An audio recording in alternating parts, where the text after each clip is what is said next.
অনেকে এসেছিল তখন, আমার চাচি গিয়ে আমাকে ধরলো, আমার আরেকটা ভাইয়া এসে আমাকে ধরলো, তো আমি ভাইয়াকে ধরে চিৎকার করে করে কান্না করছিলাম। আমার নাম হচ্ছে রেহনুমা। রেহনুমা বয়স কত? আমার বয়স 24 বছর। রেহনুমার বয়স 24 বছর। রেহনুমার সঙ্গে আমার পরিচয় সপ্তাহ দুয়েকের মতো বলা চলে, এবং তার সঙ্গে আমার ফেসবুকে কথা হচ্ছিল, যেটা বলছিলাম রেহনুমা একটু আগে। তো 24 বছর বয়স, এবং আপনি পড়ছেন একটা প্রাইভেট ইউনিভার্সিটিতে, এবং আরো অনেক পরিচয় যেগুলো আমাদের অনুষ্ঠানে নেওয়া হয় সেগুলো হয়তো আমি ইন ডিটেইলে যাবো না আপনার গল্পের খাতিরেই।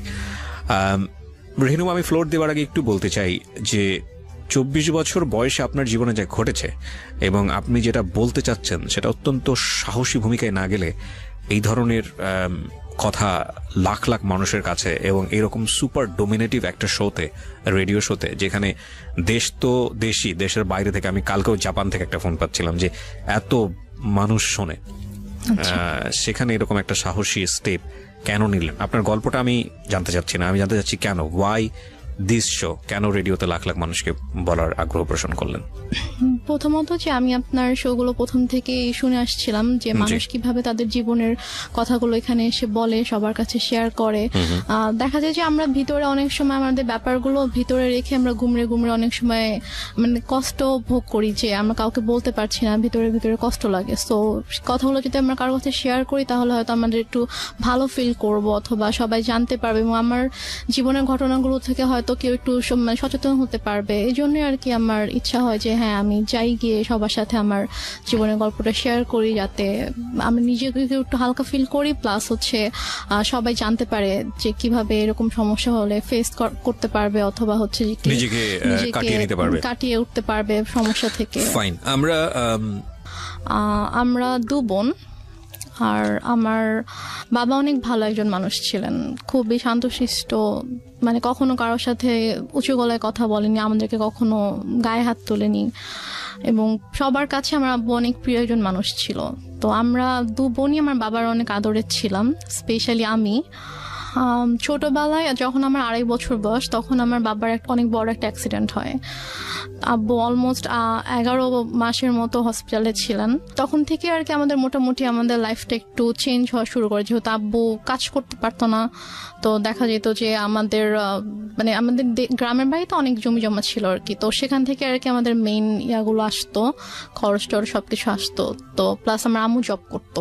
আব্বু অসুস্থ হওয়ার পর থেকেই মানে মোটামুটি বলা চলে যে আমার আম্মু একটু মানে বদলে যাওয়া শুরু করে। এটা কি বাবা অসুস্থ হয়ে যাওয়ার পরে ফার্স্ট টাইম আপনারা নোটিস করলেন? আপনার বড় বোনের সাথে আপনার বয়সের ডিফারেন্স কত? আমার আপুর সাথে আমার 6 বছরের পার্থক্য। তার মানে উনি হচ্ছেন রাইট নাও 30 এবং আপনি হচ্ছেন 24। ওকে, সো আপনি যখন 2.5 বছরে ছিলেন, আপনার বোন তখন বলা যেতে পারে 7 থেকে 8 বছর বয়স। আচ্ছা, তো ওই সময় আপনার বাবা ফুললি হসপিটালাইজড? আব্বু ফুললি হসপিটালে। কি করতেন উনি, পেশায় কি ছিলেন? আব্বু অ্যাক্সিডেন্টের আগে ব্যাংকে জব করতেন। আচ্ছা, তো ওই সময় মা খারাপ আচরণ করা শুরু করলো? মানে আপুই বেসিক্যালি আমাকে পেলেছে আর কি ছোটবেলা থেকে আমাকে, কারণ আম্মু বেশিরভাগ সময় হয়তো জবের কারণে বাইরে থাকতো, আব্বু সিক ছিল, সব দায়িত্ব আম্মুকেই নিতে হতো। ও, মাও তখন জব করতো? হ্যাঁ, আম্মু জব করতো। তো তখন থেকে আর কি আম্মু বাসায় আসলে দেখা যেত খুব অল্পতেই রেগে যেত, তারপর অনেক খারাপ ব্যবহার করতো। তো এগুলো নিয়ে আর কি আব্বুর সাথেও আম্মুর একটু ঝামেলা শুরু হয়ে যায় যে তুমি কেন বাচ্চাদের সাথে এরকম ব্যবহার করছো, এটা তো ঠিক করছো না তুমি। তো তখন থেকে আর কি বলা যায় যে আমাদের জীবনটা বদলে যাওয়া শুরু করে। আমরা অনেক হ্যাপি একটা ফ্যামিলি ছিলাম মোটামুটি। অ্যাক্সিডেন্টটা কিসের অ্যাক্সিডেন্ট হয়েছিল? অ্যাক্সিডেন্টটা হচ্ছে আব্বু গ্রামের বাড়িতে যাচ্ছিল, আমাদের বাসা থেকে গ্রামের বাড়িতে যাচ্ছিল। তো তখন আর কি একটা ট্রাক এসে টেম্পু টাইপের যে ইয়াগুলো থাকে না, গ্রামে একটা জায়গা থেকে একটা জায়গায় যায়, ওইরকম একটা গাড়িতে আব্বু ছিল আর কি। একটা ট্রাক এসে উপরে উঠিয়ে দেয়, গাড়ির যে স্টিয়ারিংটা থাকে, স্টিয়ারিংটা একদম আব্বুর পেটে ঢুকে যায়। ঢুকে মানে খুবই ডেঞ্জারাস অ্যাক্সিডেন্ট। আব্বুর শরীরে অনেক হাড্ডি ভেঙে যায়, তারপর হচ্ছে স্টিয়ারিং ঢুকে একদম আব্বুর পুরো পেট একদম মানে চিড়ে ফেরে জাস্ট সাইডে একটুখানি ঝুলে থাকে, এমন অবস্থা। পেটের ভিতরে যা কিছু ছিল সবকিছু বের হয়ে যায়, মানে খুবই মানে ডেঞ্জারাস একটা অ্যাক্সিডেন্ট। আব্বুর বাঁচারই কথা না, রাইট? এখন আলহামদুলিল্লাহ আল্লাহ হায়াত দিয়েছিল জন্য আব্বু অ্যাক্সিডেন্টের পরে 14 বছরের মতো বেঁচে ছিল। বাট মানে যে অবস্থা ছিল আব্বু হাঁটতে পারতো না। আচ্ছা, আব্বুর 11 মাস পরে যখন আব্বুকে বাসায় নিয়ে আসা হলো, তখন আব্বু হাঁটতে পারতো না, আব্বু টোটালি হচ্ছে বিছানায় ছিল। তো আম্মু তখন আর কি আব্বুকে অনেক টেক কেয়ার করেছে। আব্বুকে হচ্ছে আমরা মানে যে ওয়াকার, বেবিরা যেরকম ওয়াকারে হাঁটে, আমরা ওরকম করে আব্বুকে নতুন করে আব্বুকে বসানো শিখাইতে হয়েছে, আব্বুকে দাঁড়ানো শিখাইতে হয়েছে, দেন ওয়াকারে করে আব্বুকে হাঁটাতে হয়েছে। তো তারপর যাই হোক অনেক বছর পার হলো, 2001-এ আমার বড় বোনের বিয়ে হয়ে যায়। আচ্ছা, আপুর খুব অল্প বয়সে বিয়ে হয়, তখন 14 বছর বয়স ছিল। তো মানে অনেক ভালো ছেলে পেয়েছিল, এই জন্য হয়তো মানে বিয়ে দিয়ে দেয় আর কি। 14 বছর বয়সে? হ্যাঁ, আপুর যখন 14 বছর আচ্ছা। বয়স। তারপর 2001-এ বিয়ে হয়, তারপর 2005-এ আপু দেশের বাইরে চলে যায় আচ্ছা। হাজবেন্ডের সঙ্গে। আপুর হাজবেন্ড দেশের বাইরে থাকতো। তারপর 2005-এ দেশের বাইরে চলে যাওয়ার পরে আমরা হচ্ছে তখন তো আমি একা একদম, আব্বু আম্মু আমি। এর মাঝে তো অনেক মানে কি বলবো, নিজের মা সম্পর্কে আসলে এভাবে কথাগুলো বলতেও আমার খারাপ লাগছে, তারপর বলতে হয়। 2005-এ আপু চলে যাওয়ার পর থেকে আর কি আম্মুর মানে ব্যবহারগুলো আরো বেশি খারাপ হওয়া শুরু করে আমার সাথে, আব্বুর সাথে। বাবা কি তখন জব করছে নাকি একদম ফুল বেড? বাবা বেসিক্যালি হচ্ছে যে অ্যাক্সিডেন্টের পরে বাবা জব করতো না, কারণ বাবা হাঁটা চলাই তো অনেক বছর করতে পারেনি। তারপর কি বাবার হচ্ছে যে কিছু মানে জায়গায় হয়তো টাকা দেওয়া ছিল বিজনেসের ইয়াতে, ওখান থেকে আসতো, প্লাস বাড়ি থেকে আসতো, ওভাবেই আর কি আমাদের সংসার চলছিল। তারপর 2006 সালে আপনারা তখন কোথায়? আপনারা কি তখন ঢাকাতে নাকি? না, আমরা তখন ঢাকাতে না, আমরা তখন আমাদের বাড়িতে। বাড়িতে গেলেন কবে? বাড়িতে গিয়েছি আমরা হচ্ছে 1 বছর একটু বেশি সময় হচ্ছে ঢাকায় ছিলাম। আচ্ছা।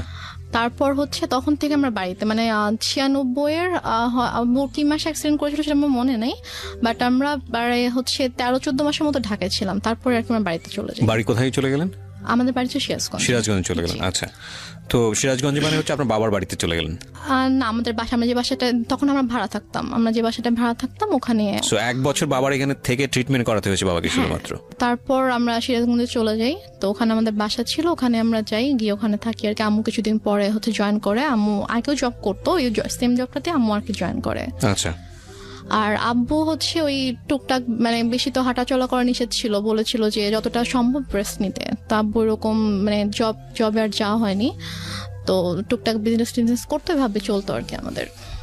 তো তারপর হচ্ছে 2006 সালে একটা ঘটনা আমি দেখি আর কি, মানে আমি ঘুমাচ্ছিলাম, তো ঘুম থেকে উঠে আমি যখন আম্মুর বেডরুমের দিকে যখন আমি গেলাম, তো গিয়ে আর কি আমি খুবই আপত্তিজনক একটা আমি দেখি। সো তারপর থেকে আর কি আমার আম্মুর প্রতি আমার। বাবা কোথায় তখন? আমার আব্বু তখন বাইরে ছিল। বাইরে বলতে? বাইরে হচ্ছে আব্বু ওই ব্যবসার কাজে আব্বু বাইরে গিয়েছিল, একটা শপ ছিল ওখানে আব্বুর, তো ওই শপে গিয়েছিল আর কি। আচ্ছা, সো আপনি যে আপত্তিকর অবস্থাটা দেখলেন, এটা কি বেসিক্যালি আপনি ফার্স্ট টাইম নোটিস করলেন এরকম? হ্যাঁ, আমি ফার্স্ট টাইম নোটিস করলাম এরকম কিছু। তো তখন আপনি স্কুলে পড়েন? তখন আমি মেবি ক্লাস 7-এ পড়ি। ওকে, সো স্কুলে পড়েন, হাই স্কুলে পড়েন? স্কুলে পড়ি তখন আমি। তো তারপর ওটা দেখার পর থেকে আম্মু তো প্রচন্ড ভয় পেতাম, মানে দেখা যেত যে আম্মু কিছু একটা বললে অথবা একটু জোরে কথা বললে আমি ভয় পেয়ে যেতাম, বুকের ভিতরে কাঁপুনি শুরু হয়ে যেত যে এখন কি হবে। তো তারপর ওই ঘটনাটার পর আমি জাস্ট রুমে ঢুকে যখন দেখেছি, সাথে সাথে আমি রুম থেকে বের হয়ে গিয়েছি আর কি, আমি আমার রুমে চলে গিয়েছি। তো তার কিছুক্ষণ পরে আম্মু এসেছে আমার রুমে, তো এসে আমাকে বলছে যে যা দেখেছো সেটা যেন বাবাকে না বলা হয়, যদি বলো তাহলে কিন্তু তোমার খবর আছে। আচ্ছা, মা আপনাকে সবসময় এই ধরনের শাসনই করতো? শাসনই করলো বিষয়টা নিয়ে? আচ্ছা, শাসনই করলো। তারপর আমি তো আমি আগে বলেছি যে আমি প্রচন্ড ভয় পেতাম আম্মুকে, তো আমি আর কিছু বলি না, বাবা আসার পরও কিছু বলি না। তো তারপর এভাবেই চলছিল। এরপরও আরো কয়েকবার আমি এরকম ঘটনা আমার চোখের সামনে হয়েছে, কারণ ওই দিনে আমি দেখার পর থেকে আসলে আম্মুরও একটা ভয় কেটে যায় যে হ্যাঁ, আমি তো বাবাকে কিছু বলিনি, আমি কিছু বলবো না। তো আমার সামনে এরকম ঘটনা আরো অনেকবার হয়েছে, বাট আমি বাবাকে কিছু বলতে পারিনি আর কি। তো তারপরে গিয়ে আমরা 2007 সালে আমরা নিজেদের বাসা করি। তো সিরাজগঞ্জে, হ্যাঁ, নিজেদের বাসা করার পরে ওখানে আমরা শিফট হই। তো তারপর 2009 সালে হঠাৎ করে একদিন আমার আব্বুর প্রচন্ড অসুস্থ, এবং তার যে পারিবারিকভাবে বেড়ে ওঠা সেখানে সে ফোকাস করেছে। সেখানে যে ঘটনাটা আপনারা শুনেছেন এটা একটা অনভিপ্রেত ঘটনা, কিন্তু একটা বিষয় অবশ্যই মনে রাখতে হবে, প্রত্যেকটা মানুষ যখন যে কাজ করে তার নিজস্ব একটা যুক্তি থাকে, তার নিজস্ব একটা লজিক থাকে। আমরা যেহেতু একটা সামাজিক জীব, আমাদের ধর্মীয় অনুশাসন আছে, আমাদের রীতিনীতি শিষ্টাচার মেনে চলতে হয়, সেটা পরিবারের মধ্যে আছে, সামাজিকতার জায়গাতে আছে। কিন্তু কিছু বিষয় থাকে যে বিষয়গুলো হয়তো এভাবে কখনোই ফোকাস করা হয় না, এবং ফোকাস করার প্রয়োজনটা কি সেটাও হয়তো প্রয়োজন মনে করেন না অনেকেই। কেন আজকে রেহনুমার জীবন গল্পটা এখানে প্রচার করা হচ্ছে? আমরা মনে করি শুধু রেহনুমা একটা মেয়ে না, রেহনুমার মতো একটা ছেলেও পরিবারে অনেক সময় অনেক ধরনের ডিফিকাল্টিস ফেস করতে পারেন, যেটা সেই বয়সে ভয়ানক রকমের একটা মানসিক চাপ হতে পারে তার জন্য। হয়তো আর্থিকভাবে সচ্ছল একটা পরিবার, হয়তো বলা যেতে পারে যে সবকিছুই আছে, ঠিক আছে, সবকিছুই আছে, কিন্তু বাবা মায়ের মধ্যে যে স্বাভাবিক সম্পর্কটা সেটা হয়তো বা সে পাচ্ছে না, কিংবা সে এমন কিছু একটা দেখে ফেলেছে যেটা তার বয়সে সে কোনোভাবেই মেনে নিতে পারছে না, এবং সেটা বিপজ্জনক হয়ে যেতে পারে তার বড় হয়ে ওঠার জন্য। ভয়ানক রকমের ইম্প্যাক্ট তৈরি হতে পারে, যেটা আমরা অনেক সময় বাইরের দেশের অনেক নামি দামি অ্যাওয়ার্ড পাওয়া মুভিতে দেখি। আমি শুধু আজকের এই ঘটনাটা এই কারণে ফোকাস করতে চাচ্ছি আপনাদেরকে, যে একটা প্রতিকূল, ভয়ানক রকমের একটা প্রতিকূল অবস্থার মধ্যে থেকেও একটা মানুষ চেষ্টা করলে, তার যদি ইচ্ছা থাকে, তাহলে সে নিজেকে একটা জায়গায় দাঁড় করাতে পারে। আসলে কি গল্প সেটা বলছে? একটু সামনের দিকে আগাতে চাই। আমি বারবারই বলি, গল্পে কাউকে, কোনো ক্যারেক্টারকে, আমাদের যেই গল্পগুলোর মানে ওর যে গল্পটা বলছে সেখানে যাদের রেফারেন্স এখানে আসবে তাদের প্রত্যেকের প্রতি আমাদের সমান সম্মান, এবং ওর জীবনে ঘটে যাওয়া, ওর অ্যাঙ্গেল থেকে দেখা কোনো একটা ঘটনা, সেটা ওর জন্য পজিটিভ কিংবা নেগেটিভ, কিন্তু যাদের জীবনে জিনিসগুলো ঘটেছে সেটা তাদের জীবনে কখনো পজিটিভ কখনো নেগেটিভ, তাদের গল্পগুলো যদি আমরা আনতে পারতাম তাহলে হয়তো বিষয়টাকে অন্যরকমভাবে আপনার কাছে ধরা দিত। সুতরাং আমাদের এই গল্প থেকে কাউকে হেট করার নেই, আমরা বরং ম্যাচিউরলি অ্যাক্ট করি, আমরা বরং গল্পটাকে আমাদের চিন্তার জায়গাটা থেকে একটু রেসপেক্টের চোখে দেখি, কারণ আপনি যেটাকে অন্যের সমস্যা মনে করছেন সেই সমস্যা কিন্তু আপনারও হতে পারে। ঘটনায় ছিলাম, রাইট? হ্যাঁ, তারপর 2009 সালের মে মাসে আব্বু হঠাৎ করে অসুস্থ হয়ে যায়। আচ্ছা, মে মাসে 26 তারিখ ছিল, 25 তারিখ রাত 8টার দিকে হঠাৎ করে, তখন প্রচন্ড ঝড় বৃষ্টি ছিল, ঝড় বৃষ্টির সময় ছিল, তো প্রচন্ড বাইরে বৃষ্টি হচ্ছিল, ডক্টরের কাছে যাবো সেরকম সিচুয়েশন ছিল না। তো হঠাৎ করেই 9টা থেকে প্রচন্ড ব্যথা শুরু হয়ে যায় আব্বুর। তো আব্বু, আমি ফোন করছিলাম হসপিটালে যে অ্যাম্বুলেন্স পাঠানো যাবে কিনা, তো ওরা বলতেছে আমাদের কাছে কোনো অ্যাম্বুলেন্স এখন নেই, কোথাও একটা অ্যাক্সিডেন্ট হয়েছিল তো ওখানে গিয়েছে সব অ্যাম্বুলেন্স আর কি। কোনো হসপিটালেই কোনো অ্যাম্বুলেন্স অ্যাভেলেবল ছিল না। তো এদিকে মানে আমার মা কিন্তু পাশের রুমে ছিল, কিন্তু তাকে আমি বারবার ডাকছি যে আব্বু প্রচন্ড খারাপ লাগছে, তুমি আসো, আমি তো কিছু বুঝতে পারছি না। বলছে আমি গিয়ে কি করব, আমার কি করার আছে। তো এভাবে আর কি রাত কেটে যায়। প্রায় যখন 2:30 বাজে তখন আব্বু বলে যে আমার একটু ভালো লাগতেছে, তো তুমি তোমার রুমে যাও, গিয়ে ঘুমিয়ে পড়ো, আমরা সকাল হোক তখন আমরা ডক্টরের কাছে গিয়ে আমরা দেখিয়ে আসবো, চিন্তা করো না। বাট আমি বুঝতে পারছিলাম যে আব্বু আসলে আমাকে এমনি বলছে, কারণ আমি খুব টেনশন করছি, আমি আব্বুর পাশে বসে আছি, ইভেন আমি কান্নাও করছিলাম। তো তারপর আব্বু বললো যে তুমি রুমে যাও, গিয়ে ঘুমাও, আমি সকালে তোমাকে ডেকে দিব, তারপর আমরা ডক্টরের কাছে যাব। মানে আমার আব্বু এত কষ্ট পাচ্ছিল, আমি বারবার আম্মুর কাছে গিয়ে রিকোয়েস্ট করছিলাম যে তুমি একটু আসো, তুমি আব্বুকে দেখো, বাট আম্মু আসছিল না। তার আগে কি আপনার আব্বু আম্মুর মধ্যে কোনো ঝগড়া দেখেছেন? কোনো ঝগড়া হয়নি, কোনো ঝগড়া হয়নি। আমি তো আপনাকে প্রথমে বলেছি আমার আব্বু খুবই শান্ত একজন মানুষ ছিলেন, সে মানে কারোর সাথে কখনো কোনো ঝগড়া করতো না। লাইক আম্মু যদি কখনো রাগারাগিও করতো, চিল্লাফাল্লা করতো, আব্বু কিছু বলতো না, আব্বু চুপ হয়ে থাকতো। তারপর আমি আমার রুমে চলে যাই। তো হঠাৎ করে প্রায় 10-15 মিনিট পর আব্বু চিৎকার করে আমাকে ডাকে। তো আমি ছুটে আব্বুর রুমে যাই। তো রুমে যাওয়ার পরে দেখি যে আব্বু বলতেছে আমার খুব খারাপ লাগছে, তুমি আমাকে বারান্দায় নিয়ে যাও। আচ্ছা। তো আমি আব্বুর রুম থেকে আব্বুকে ধরে বারান্দায় নিয়ে আসি। তো আব্বু যখন থেকে ব্যথা শুরু হয় তখন থেকে আব্বু জাস্ট বুকে হাত দিয়ে রেখেছিল, যেখানে ব্যথা করছিল। আব্বু বসতে পারছিল না, শুতেও পারছিল না, আতশোয়া হয়েছিল বিছানায়। তুমি আব্বুকে ধরে বারান্দায় নিয়ে যাই, নিয়ে যাওয়ার পরে আব্বুকে চেয়ারে বসিয়ে দিই। তো তারপর আব্বু বমি করে দেয়। তো বমি হচ্ছিল, তো মানে তখন আমি কান্না করতে করতে আম্মুর কাছে যাই যে আম্মু আসো, আব্বু তো বমি করছে, মরে যাক আমার কি, আমি পারবো না যেতে, আমাকে ডাকবা না। এটা আপনার মা বলে? আমার মা বলে। আচ্ছা, প্লিজ, ওকে, হ্যাঁ। তারপর আমি মাকে ডাকতে যাইনি। তো তারপর আব্বু পরপর 3বার বমি করেছে। তো বমি করার পরে তারপর আব্বুকে নিয়ে আবার রুমে নিয়ে গিয়ে বিছানায় শুয়ে দিলাম। তারপর আব্বু আমাকে মানে হাত জোড় করে মানে আমাকে বলছে যে আমাকে মাফ করে দিও। তা আমি বলছি তুমি এভাবে কেন কথা বলছো? বলছে যে আমি তোমার জন্য কিছুই করতে পারলাম না। মানে আমি তখন এতটাই মানে আমি তো কিছু বুঝতাম না তখন। আমি যদি এখন যদি থাকতাম ওই সিচুয়েশনে, আমি হয়তো বুঝতে পারতাম যে আব্বু হয়তো আর বেশিক্ষণ থাকবে না, এই জন্য ওইভাবে বলছে। বাট তখন আমি বুঝিনি আসলে। তারপর যে এভাবে কথা বলো না বাবা, তুমি ঠিক হয়ে যাবা, ভাই আসবে একটু পরে, তোমাকে হসপিটালে নিয়ে যাবো, তুমি ঠিক হয়ে যাবা, কিছু হবে না।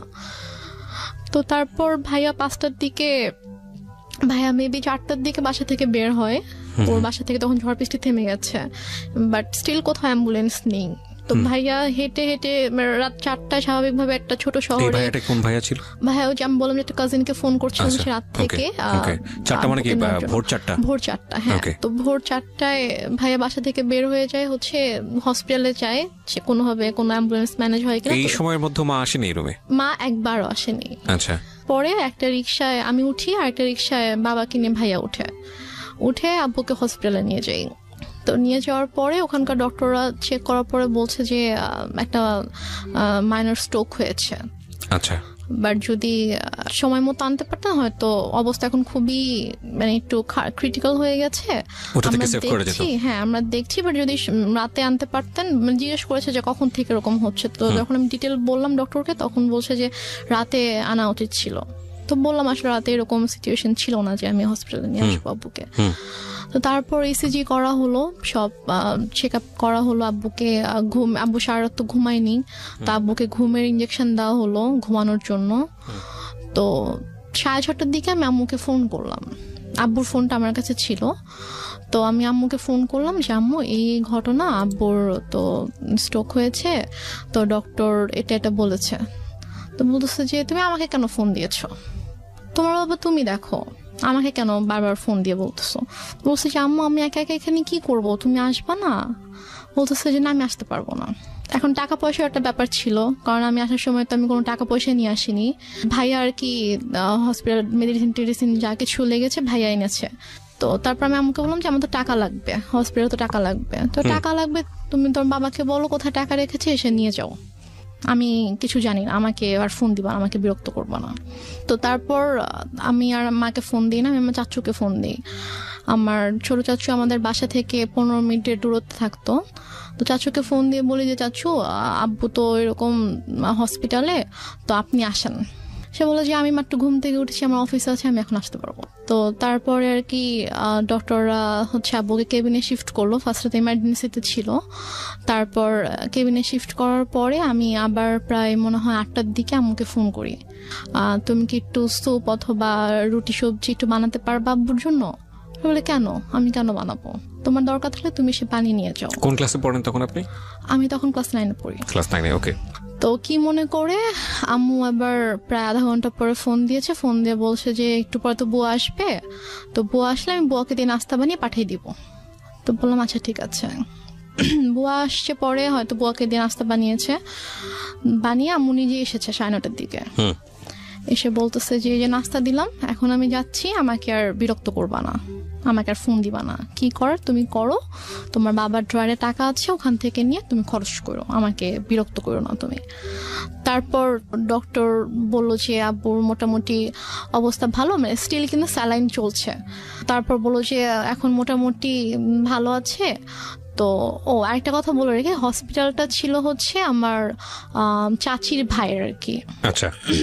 তো ওই আঙ্কেল এসে বললো যে সেই হিসেবে আব্বুর আর কি একটু এক্সট্রা কেয়ার হচ্ছিল।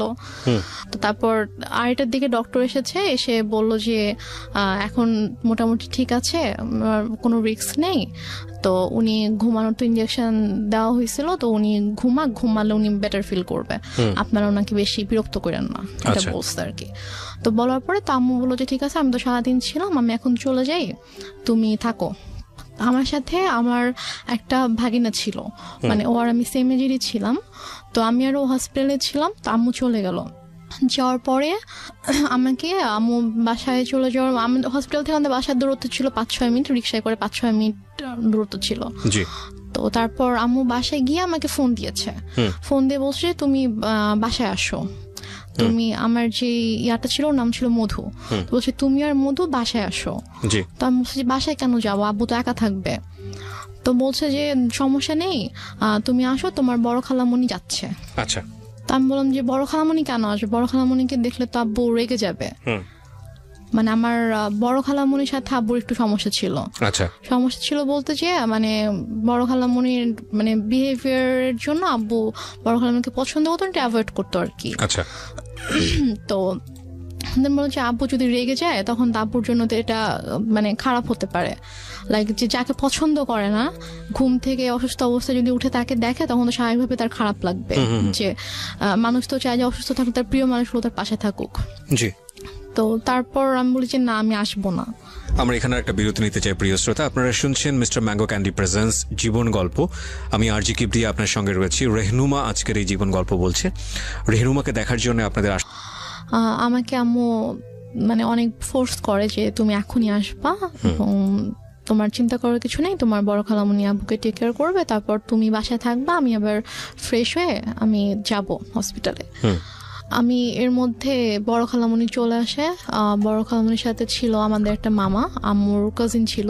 ওনারা আসার পরে আমি বাবা ঘুমাচ্ছিল, তো আমি গিয়ে বাবার কাছে গেলাম। তো গিয়ে বাবার মাথায় হাত রেখে আমি বললাম, বাবা তুমি কি ঘুমাচ্ছ? আব্বু একটু করে চোখ খুলেছে, তো খুলে বলছে মানে ইশারা করে বলছে যে না ঘুমাচ্ছি না। আম্মু তো আমাকে বাসায় ডেকেছে, আমি বাসায় যাচ্ছি, আমি গিয়ে চলে আসবো, বেশিক্ষণ থাকবো না, মা চলে আসবে, তুমি থাকো, আমি আসছি। তো আব্বু জাস্ট চোখ দিয়ে ইশারা করলো যে ওকে। তো দেন আব্বু একটু সাইডে ফিরে যখন ওদেরকে দেখেছে তখন আর কি আব্বুর মানে এক্সপ্রেশনটা চেঞ্জ হয়ে গিয়েছে আর কি। তো যাই হোক, আমি তো চলে আসলাম বাসায়। এর মধ্যে আমি বাসায় আসার প্রায় 15-20 মিনিট পরে আমার খালা হচ্ছে আম্মুকে ফোন দেয়। ফোন দিয়ে বলে যে ভাইয়ের অবস্থা ভালো না, তুই তাড়াতাড়ি আয়। তা আমি শুনে বলতেছি যে আমি তো মাত্র দেখে আসলাম যে আব্বু চুপচাপ শুয়েছিল, আর ডক্টরও বলে গিয়েছে যে এখন ঠিক আছে, তো হঠাৎ করে কেন অসুস্থ হয়ে গেল? বলছে তো আমি জানি না, ঠিক আছে আমি গিয়ে দেখছি। তো আমি বললাম যে আমিও যাবো, তোকে যেতে হবে না, তুই ফ্রেশ হয়ে খেয়ে দে তারপর আয়। ওকে। তো আমি অনেকবার রিকোয়েস্ট করলাম আম্মুকে যে আম্মু প্লিজ আমি যাই, আমি তোমার সঙ্গে যাই। বলছে না তুই যাবি না, তুই থাক, আমি যাচ্ছি। তো আম্মু চট করে রেডি হয়ে আম্মু গেল। তো আম্মু মেবি 3:30টার দিকে হসপিটালে গিয়েছে। তো যাওয়ার পরে আমি ফোন দিচ্ছি, ফোন ধরছে না। আমি ফোন দিচ্ছিলাম যে কি হয়েছে, এখন কি অবস্থা, আব্বু ঠিক আছে কিনা। তো যাই হোক, আমি মাত্র খেতে বসেছিলাম আর কি। তো খেতে বসার সাথে সাথে আম্মু আমাকে ফোন দিয়েছে। ফোন দিয়ে বলছে যে ড্রয়ারে টাকা আছে, সবগুলো টাকা নিয়েই হসপিটালে আয়। আমি বলছি কেন, আব্বুর কি অবস্থা এখন? বলছে হ্যাঁ তোর আব্বুকে ঢাকা নিতে হবে, অবস্থা ভালো না, অক্সিজেন দিয়ে রাখছে, তোর আব্বুকে ঢাকা নিতে হবে, তুই টাকাগুলো নিয়ে আয়, এখানকার তো বিল পে করতে হবে, ঢাকা গেলে টাকা লাগবে, তো তুই টাকাগুলো নিয়ে আয়। তা আমি আর খেতে পারলাম না। আমার এর মধ্যে আমার ভিতরে এত অস্থিরতা শুরু হয়েছে যে আমি কান্না শুরু করে দিয়েছি, যে আমার কেমন ওখানে প্রচন্ড খারাপ লাগছিল। তো তারপর আমি টাকা নিয়ে চট করে বের হলাম। তারপর আমি হসপিটালে আসার পর দেখি যে আমার একজন চাচু বাসার মানে হসপিটালের নিচে দাঁড়িয়ে আছে। আমি রিক্সা থেকে নামার সাথে সাথে চাচু আমার হাত ধরেছে। তো ধরে বলতেছে যে চল উপরে চল। আমি বললাম যে আব্বুর কি হয়েছে? তখন আমি মানে আমার খুব খারাপ লাগছিল, যে আমার মানে মনে হচ্ছিল যে মেবি আব্বু নেই। তাই আমি বলছি সত্যি করে বল আব্বুর কি হয়েছে। তো আব্বুর কেবিন ছিল হচ্ছে 3 তলায়। তো দেন আমি গেলাম, তো চাচু পুরোটা সময় আমার হাত ধরে আছে। 3 তলাতে যাওয়ার পরে দেখি যে আব্বুর মানে কেবিনের দরজাটা খোলা, দরজার সামনে অনেক মানুষ। তো আমি গিয়ে আমি চিল্লানো শুরু করছি যে হার্ট অ্যাটাক করেছে পেশেন্টের, হার্ট পেশেন্টের রুমের সামনে রুম দরজা কেন খোলা থাকবে, এত মানুষ কেন এখানে হইচই করছে, আপনার সরেন এখান থেকে, আমার আব্বুর ডিস্টার্ব হবে। আমি এটা বলতে বলতে রুমে ঢুকে দেখি যে আমার মা খালা একটা বেডে বসে আছে, আর আমি দেখি যে আব্বু শুয়ে আছে। মানে আমি তখনও খেয়াল করিনি যে আব্বুর মাথার নিচে যে বালিশ নেই, অথবা আমি স্যালাইন ট্যালাইন মানে আমি কিছুই খেয়াল করিনি আর কি। আমার জাস্ট মনে হচ্ছে আব্বু নর্মালি শুয়ে আছে, কারণ ওইভাবে শোয়াই আমি দেখে গেছি আব্বুকে। তো আব্বুর মাথার কাছে হচ্ছে আমার চাচু বসে আছে, যে চাচুকে আমি সকালে ফোন দিয়েছিলাম, যিনি বলেছে অফিস আছে আমি আসতে পারবো না, উনি বসে আছে। চাচি এসেছে, উনি দাঁড়িয়ে আছে। তো আমি আব্বুকে দেখো তখনও কিন্তু বুঝতে পারিনি যে আব্বু নেই। আমার বড় খালামণি হঠাৎ করে এসে আমাকে জড়িয়ে ধরে। তো জড়িয়ে ধরে আমাকে বলে যে কি একটা সর্বনাশ হয়ে গেল, তোরা তো এতিম হয়ে গেলি। মানে উনি খুব জোরে চিৎকার করে করে কান্না করছে, আর উনি এভাবে বিলাপ করে করে বলছে কি সর্বনাশ হয়ে গেল, তোরা এতিম হয়ে গেলে এখন তোদের কি হবে। এটা যখন বলেছে তখন জাস্ট আমি আব্বুর দিকে তাকিয়েছি, তাকিয়ে তখন আমি খেয়াল করেছি যে আব্বুর মাথার নিচে বালিশ নেই। তো আমি নর্মালি আমি আর আমার আব্বু মানে মৃত মানুষকে ভয় পেতাম আর কি। মানে লাইক আমাদের বাসার আশেপাশে বাসায় যদি কেউ মারা যেত, আমার আব্বু ওই বাসার সামনে দিয়ে 40 দিন যেতাম না। মানে আমাদের একটা ধারণা ছিল যে মানুষ মরে গেলে ভূত হয়ে যায়, তারা এসে ভয় দেখাবে। মানে আব্বুর ওই ভীতিটা ছিল, আমারও ওই ভীতিটা ছিল। আমরা ওই দিক দিয়ে না গিয়ে অনেকখানি ঘুরে যেতাম। তো বাট তখন আমার কোনো মানে আমার মধ্যে কোনো ওই ভয়টা অথবা এরকম কিছুই নেই। আমি আব্বুর কাছে গিয়ে আমি আব্বুকে এভাবে ধাক্কা দিচ্ছিলাম যে আব্বু কি হয়েছে তোমার, তুমি ওঠো তুমি। তো আমার অনেকে এসেছিল তখন, আমার চাচি গিয়ে আমাকে ধরলো, আমার আরেকটা ভাই এসে আমাকে ধরলো। তো আমি ভাইয়াকে ধরে চিৎকার করে করে কান্না করছিলাম। বাট আমার আম্মুর একটু কান্না করেনি। আমার আম্মু চুপ হয়ে বসে আমাকে বলতেছে যে এভাবে কান্না করার কি আছে। Are you sure? আমাকে বলতেছে, আমি যখন আমাকে বসাই দিছে আম্মুর পাশে, আমাকে বসাই দিছে আমার ভাইয়া, তো বলতেছে যে এভাবে কান্না করতেছো কেন, এভাবে কান্না করার কি আছে, টাকা আনছো টাকা দাও। আমি জাস্ট অবাক হয়ে তাকিয়েছিলাম যে মানে সামনের বেডে আব্বু এভাবে পড়ে আছে আর সে আমার সাথে এভাবে কথা বলছে। তারপর আমি অনেকক্ষণ চুপ করে বসেছিলাম। তারপর আমার সাথে ব্যাগ ছিল, নিজেই আম্মু ব্যাগটা নিল, নিয়ে যে ভাইয়াটা সকালে আব্বুকে হসপিটালে নিয়ে আসছে ওকে বললো যে যা গিয়ে বিল পে করে হসপিটালে ঝামেলা শেষ করে একটা অ্যাম্বুলেন্স ঠিক কর, নিয়ে যেতে হবে। তো এর মাঝে আমার আপু ফোন করছে, আপু ঘুমায় ছিল। তো ঘুম থেকে উঠতে পরে ভাইয়া যখন বলছে যে আব্বু অসুস্থ হসপিটালে, তুমি আমাকে ফোন করো। আমার পাশে বসে ফোন ধরে বলতেছে যে তোমার আব্বুকে ঢাকায় নিয়ে যাচ্ছি আমরা। না, সেটা হয়তো আপনি ইজিলি ব্যাক করতে পারেন, সেই জন্যই সে বলেছে, পরে হয়তো সময় নিয়ে বলবে। আমি বলি এটা কেন বলেছে, আমি শুনলে বুঝতে পারবেন। তো তারপর হসপিটালে আমিও গেলাম ভাইয়ার সাথে ফর্মালিটিস করতে। তো ও টাকা পে করার পরে তো ওদের আব্বুর যেটা ফাইল ছিল, লাইক হচ্ছে সকাল থেকে হচ্ছে যে টেস্ট গুলো হয়েছে, প্রেসক্রিপশন, এগুলোর একটা ফাইল থাকে। তো প্লাস হচ্ছে দুপুরে হচ্ছে ডক্টর রেফার করে দিয়েছিল ঢাকায় যে হসপিটাল ডক্টরের কাছে, মানে সব পেপারস এর যে একটা ফাইল ছিল। তো হসপিটাল থেকে নর্মালি বিল পে করার পর ওই ফাইলটা তো দিবে। তো ভাইয়া যখন জিজ্ঞেস করেছে যে ফাইল কোথায়, তখন বলছে যে ফাইল তো এসে নিয়ে গিয়েছে। বলছে যে ফাইল কে নিয়ে গিয়েছে, আমরা তো কেউ ফাইল নেইনি। তো বলেছে যে ডক্টর যখন রুমে গিয়েছে, অক্সিজেন যখন দেওয়া হয়েছে পেশেন্টকে, তখন আপনাদের একজন রিলেটিভ এসেছিল, এসে বলেছে যে অমুক কেবিনের অমুকের ফাইলটা ডক্টর চেয়েছে, আমরা তো দিয়ে দিয়েছি। তো উপরে গিয়ে ভাইয়া সবাইকে জিজ্ঞেস করলো ওখানে যারা যারা ছিল, তো সবাই বলতেছে যে না আমি তো নিইনি। তো ফাইলটা যাই হোক পাওয়া গেল না। তারপর অ্যাম্বুলেন্সে করে আব্বুকে আমাদের বাসায় নিয়ে আসা হলো। তো বাসায় নিয়ে আসার সাথে সাথে দেখে যে আম্মু ওদিকে ফোন টোন দিয়ে সব অ্যারেঞ্জমেন্ট করে ফেলেছে যে মানে যত তাড়াতাড়ি পসিবল মাটি দিতে হবে। বাট আপু যখন দেশের বাইরে চলে যায়, তখন আপু এভাবে বলে যায় যে মানে যদি কখনো মানে আব্বু হোক আম্মু হোক কেউ যদি মারা যায়, তাকে রেখে দিবা আমি না আসা পর্যন্ত, আমি আসবো দেখবো তারপর মাটি হবে। আপু এটা বলে গিয়েছিল। তো আপুর শ্বশুর বাড়িতে যখন জানানো হয় যে আব্বু মারা গেছে, তখন বলে যে ঠিক আছে আমরা আসছি, আপনারা ওখানে সবকিছু ঠিকঠাক করেন, ওনাকে গোসল করেন, তারপর আমরা ঢাকায় নিয়ে এসে ওনাকে মানে আপু শ্বশুর বাড়িতেও এটা জানতো, কারণ আপু শ্বশুর বাড়িতেও সেম কথাটাই বলেছে যে শ্বশুর শাশুড়ি ছিল। তো ওদের বলেছে যে মানে যারই কিছু হোক না কেন আমাদেরকে ছাড়া কিন্তু আপনারা মাটি দিবেন না, আমরা দেখবো। তো ওইভাবে আপুর শ্বশুরও ফোন দিয়ে বলে যে ঠিক আছে ভাইজানকে নিয়ে আসতে হবে ঢাকায়, নিয়ে এসে আমি ব্যবস্থা করছি। এখানে বারডেমে সম্ভবত ছিল হিমাগার আছে, তো ওখানে বলো যে ওখানে রাখবো, আমি সব ব্যবস্থা করে আমি আসছি। বলছে না আপনাদের আসতে হবে না, যত তাড়াতাড়ি পসিবল মাটি দিয়ে দিব, মানে মিন্টুর বৃষ্টি আত্মা হচ্ছে কষ্ট পাবে, বেশিক্ষণ রাখা যাবে না। তো বলতেছে যে না, মানে আপুর কথা বলছে যে বৌমা তো বলে গেছে, তা আমাকেও বলে গেছে, তো আমি তো এটা পারবো না, আমি বৌমাকে কি জবাব দিব আপনি যদি মাটি দিয়ে দেন। সে বলতেছেন আপনাদেরও কষ্ট করে, এখন সন্ধ্যা হয়ে গেছে, আপনাদেরও এখন কষ্ট করে আসতে হবে না, আর আপনারা আসলে আসেন, বাট আপনারা আসার আগে আগে মাটি দিয়ে দিব। মানে আম্মু পুরো ক্রেজি হয়ে গিয়েছে মাটি দেওয়ার জন্য। তো আমার চাচুরা ফোন দিয়ে বলতেছে যে, আমার আরেকটা চাচা গ্রামের বাড়িতে থাকে, তো আমার চাচা ফোন দিয়ে বলতেছে যে তুমি এখানে নিয়ে আসো, আমাদের পারিবারিক কবরস্থানে মাটি হবে। সে বলতেছে না আমি ওখানে নিব না, ওর এখানেই মাটি হবে।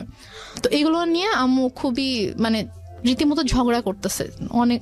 আম্মু কিন্তু স্টিল মানে এক ফোঁটাও কান্না করেনি, একটুও কান্না করেনি। তো সে আমার চাচার সাথে ফোনে ঝগড়া করতেছে যে না আমি এখানে মাটি দিব, আপনাদের যদি দেখতে ইচ্ছা করে আপনারা এখানে আসেন, এসে দেখে যান। কোনোভাবে রাজি করাতে পারতেছে না যে না পারিবারিক কবরস্থানে তার মাটিটা হবে। ওইদিকে আপু বারবার ফোন করে বলতেছে যে তুমি একটু আব্বুর সাথে কথা বলায় দাও। তো বলছে এখন তো কথা বলতে পারবে না, এখন তো হচ্ছে যে কি অক্সিজেন দিয়ে রাখছে এটা সেটা এগুলো বলতেছে। তো বলছে যে ও আপুকে বলছে যে আমি এখন অ্যাম্বুলেন্সে। তো বলছে ঠিক আছে আব্বু কথা বলতে না পারলেও সমস্যা নেই, তুমি আব্বুর কানের কাছে ফোনটা নাও, আমি আব্বুর সাথে কথা বলে আব্বু বেটার ফিল করবে, আব্বুর ভালো লাগবে আমার ভয়েস শুনলে। সে বলতেছে না এখন না, আমি হসপিটালে যাই, তোমার সাথে কথা বলে দিব। তো এভাবে ওদিকে আপুকে এভাবে হ্যান্ডেল করতেছে, তারপর হচ্ছে আমার চাচার সাথে ঝগড়া করতেছে এবং মাটি দেওয়ার জন্য খুবই পাগল হয়ে গেছে। মানে আপনার কথা অনুযায়ী যদি আপনি সবকিছু মেনে নেই, তাহলে বলতে হবে যে সে এককভাবে সিদ্ধান্ত নিচ্ছে, একটা স্বেচ্ছাচারী আচরণ যেটাকে বলে, সে কারো কথাই শুনছে না। লাইক একজন মহিলার যে হাজবেন্ড মারা গেলে তার যেরকম বিহেভিয়ার থাকা উচিত ওরকম কিছু ছিল না আমার মাঝে। অনেক বেশি ডেসপারেট ছিল to establish her decision. Yeah exactly. Okay. তো তারপর সবাই বুঝায় যে এরকম করার কিছু নেই, আপনি একটু শান্ত হন, যেহেতু তার বাবা মা ভাই সবার কবর ওখানে, সো ওনার ভাইরাও চাচ্ছে, ওনাদের কথাটা আপনাকে মানতে হবে। তো সবাই বুঝানোর পরে গিয়ে উনি আর কি বলে আচ্ছা ঠিক আছে। দেন আব্বুকে গোসল করানো হয়, করানোর পরে রাত 8টার দিকে সম্ভবত অথবা 8টার পরে আব্বুকে একটা ট্রাক নিয়ে আসা হয়। মানে আমাদের বাসা থেকে আমার দাদুর যে গ্রাম 1 ঘন্টার দূরত্ব ছিল আর কি।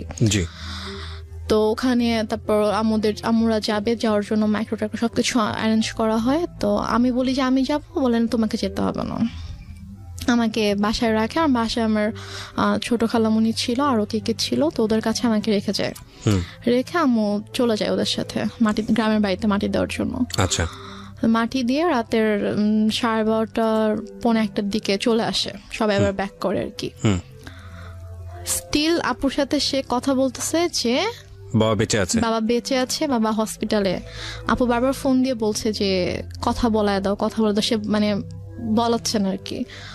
তো দেন মেবি 12:30 পৌনে 1টার দিকে আসলো বাসায়। তো আসার পরে তখন গিয়ে আপু শাশুড়িকে বলেছে যে আপনাদের আসতে হবে না, আমি যেহেতু মাটি দিয়ে দিয়েছি তাড়াতাড়ি, তো আপনারা সকালে আসেন, রিল্যাক্সে সকালে আসেন, এখন আসতে হবে না। তো তারপর ওরাও আসলো না। তো তারপর আপুকে আমাদের সময় সকাল 5:30টার দিকে আপুকে ফোন দিয়েছে, ভাইয়াকে ফোন দিয়ে তো আপু কলেজে ছিল, ভাইয়াকেও কিন্তু জানায়নি।